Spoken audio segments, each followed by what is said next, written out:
কিন্তু এখন প্রশ্ন হলো যে ইউক্রেনের তো 20% জমি রাশিয়া দখলে নিয়ে গেছে। খনিজের যে ভান্ডার, সে ভান্ডার কি সেখানে রয়েছে?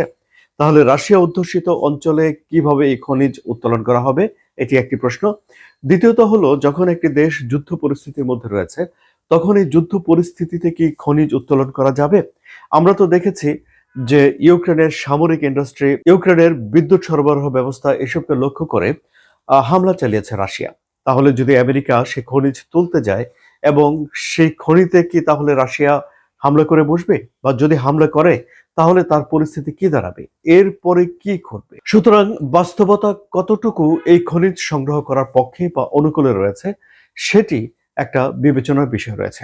সবকিছু মিলিয়ে এটি বলা যায় যে জেলেনস্কি এই যুদ্ধ চালিয়ে যেতে চান এবং এজন্য তিনি ডোনাল্ড ট্রাম্পকে চাইলে প্রলুব্ধও করতে পারেন।